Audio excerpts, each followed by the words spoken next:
Welcome, everyone. This is a live broadcast. It's Monday, August 22nd, 2022. It's 8:32 p.m. Saskatchewan Central Standard Time.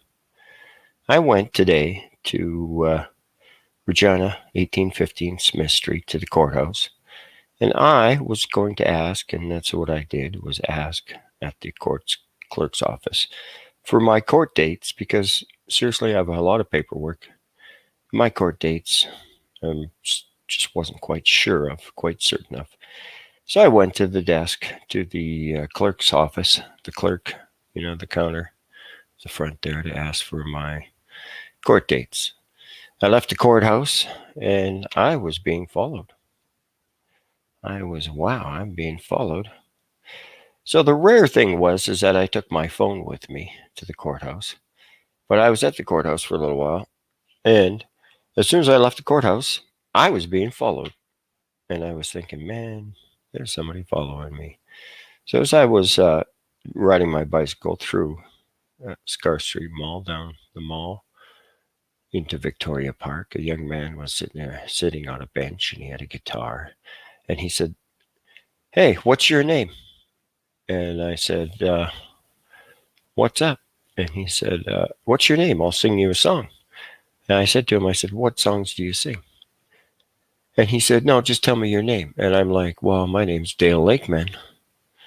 And the cops rode by, like while I was talking to him. I'm sitting on my bicycle. He's sitting on the bench with the guitar. Cops ride by, and I said, "Yeah, the cops are following me." And he says, "Whoa, whoa, whoa, whoa, whoa." He says, "Just take a deep breath, relax, relax."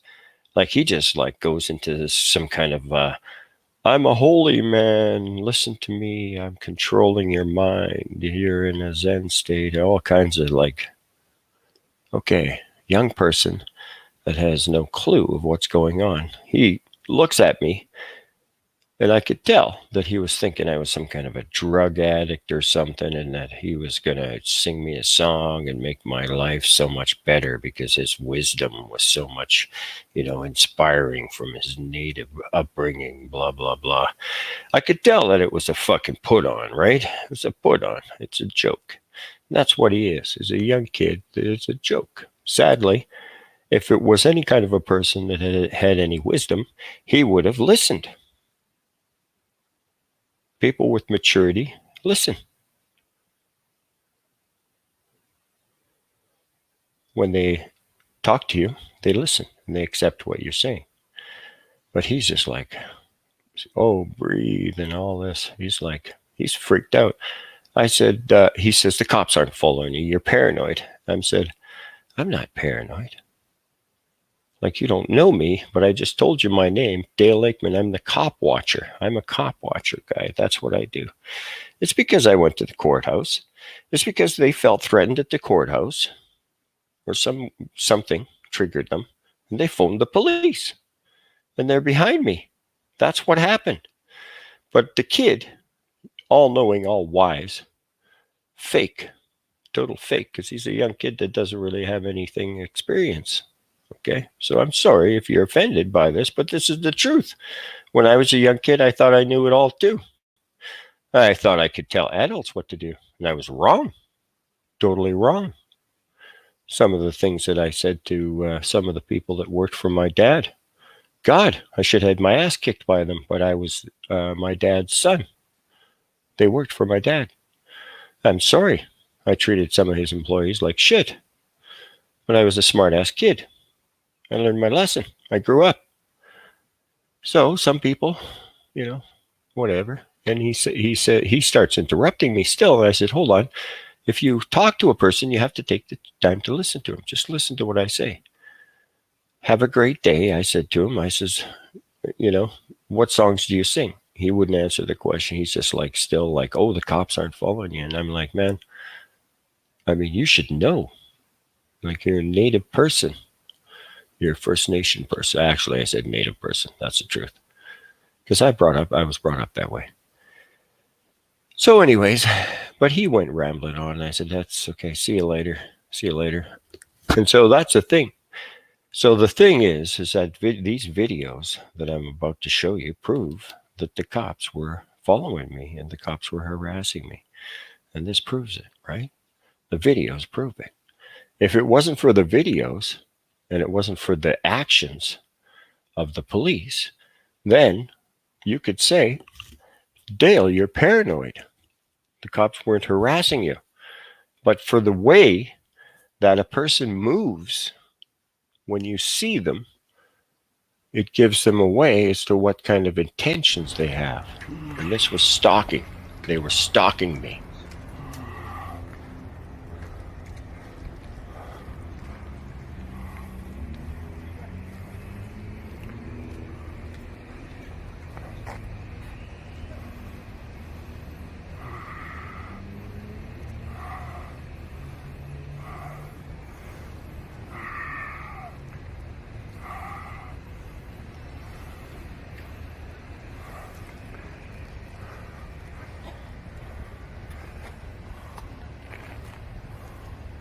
They followed me.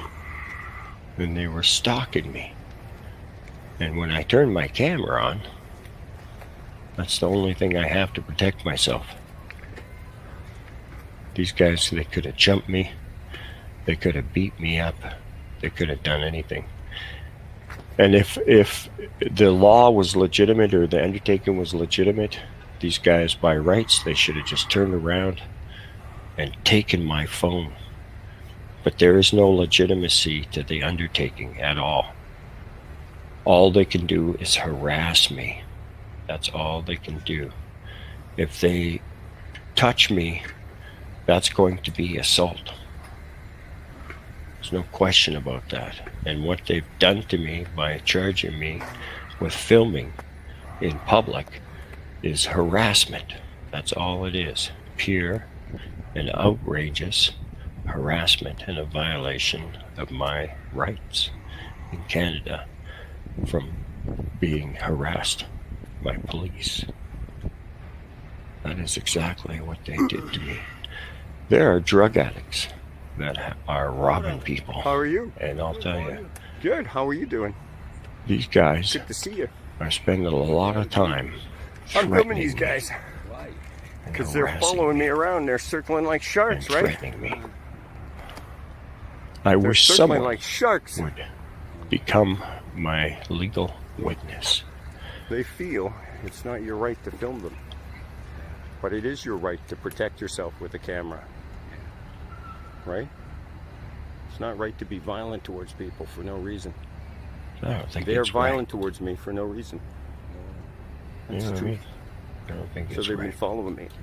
The police. Yep. Why do you follow? I don't know Why?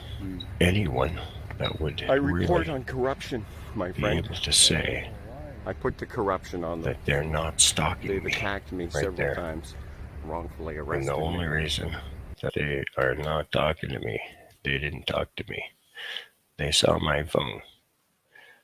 And that's the only thing that kept them from interacting with me in any way, was the phone. That's it. Otherwise, it seems like they wanted to hurt me.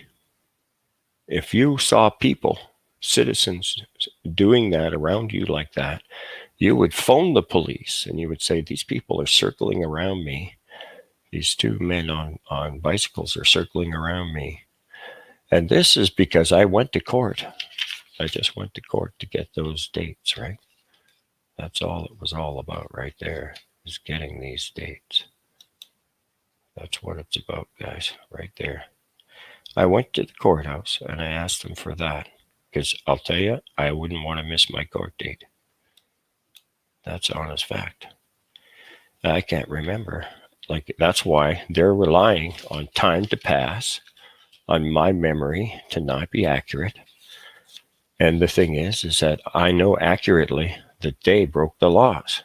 And then they charged me with harassing them. That's a matter of an actual fact.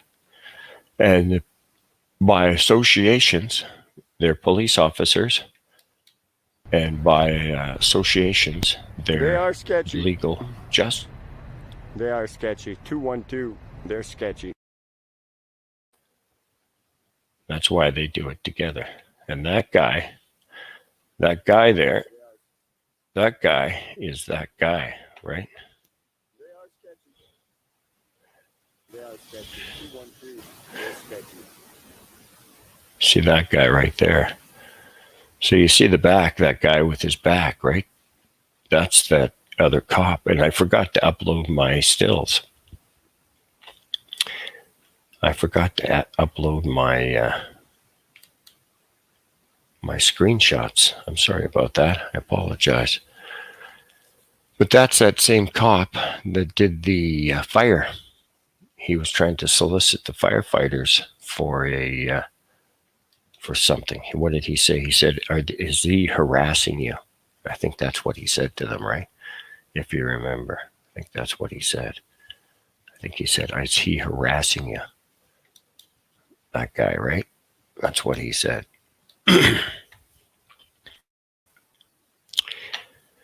So that's the same cop. So he's still got a grudge against me because, he's still got, this is the guy right here, right? He's still got a grudge against me. That's the guy with his back to us here at the truck, right? They are sketchy. They are sketchy. 212. They're sketchy. That's the guy with the back to us. The guy with the back to us, right? That's him. He got out of the vehicle. He's the guy in the vehicle 212. That's him right there, right? So he's got a grudge against me still. So he's out, and he's a psycho. If you ever see this guy, if you ever met him and you look at him, he is like, and you can see the sardonic smile, right? That's the thing. See that sardonic smile, the edge, the curl of his mouth and his eyes, how his eyes are gleaming. Do you see that? His eyes have got that gleam, and the sardonic smile. It's an upside down smile. It's a smile of wicked evil. And it's a psychological look. So there's only 7 basic body features. Okay, so your face, there's only 7 types of a face. So if you study faces long enough, you can see by the, and that's the problem. See, that's the thing about babies. So if you smile at your baby, your baby starts happy. If your baby starts crying and you're like, oh, the baby's crying, the baby knows because it sees in your face. If you are happy and you're faking it, baby sees in your face. There's only 7, and you'll learn this from the time you're a baby. You see this sardonic smile. He's a killer. He's looking to kill someone. That guy is looking to kill someone. He's a psychopath. And a psychopath is to be a cop, right? And the fulfillment of a lot of cops' egos is they're going to kill someone in the line of duty. And, if it's an accident, it's okay, right? Because really, that person, because they are impudent people, these people, like the police, are impudent, right? It's because he's got the sardonic smile. That's a cue of impudence. Impudence means uncaring for human life. And he's got the sardonic smile and the eyes, the gleam in his eyes. That's the psychopathic killer look right there. He's got it. And so that is a granted impudence. So that guy is an effective officer in certain circumstances, but he has to be controlled. And sometimes they will get to be a higher ranking officer. So he's a corporal right now. He's on his way to murder somebody soon, or to have another one of his officers be like him. And so he fulfills the death wish in another officer. That is a regret, right? Okay, so the officer, he's adrenaline, and he regrets and shoots somebody. Well, that fulfills this guy, that guy right there. That fulfills his urge to kill, his psychopathy as an officer too. So even if it's another one of his underlings that he's, directing, one of these bicycle cops, the lead bicycle cop shoots me, well, that fulfills for him too, right? Because they're psychopaths, and a psychopath by association. So psychopath by association means that you will do as the other psychopaths do or cover for the other psychopaths. And it's a psychopath by association. And they have a psychopathy to be police officers. It's like you would have, if you're a mechanic, you have that psychopathological tendencies to be a mechanic. You have psychopathological tendencies to be a doctor. You can deal with the blood. A psychopathic tendency to be a dog catcher. Well, we know what dog catchers do. BTK is a bad example, I know, for dog catchers, but there's one bad dog catcher in every dog pound, right? So sometimes there's bad cops. Sometimes, there's bad mechanics. Sometimes there's bad doctors. As we know now in Ontario, that guy from Saskatchewan has killed a bunch of people. So, I mean, he's a doctor, right? But not really. Thanks for watching.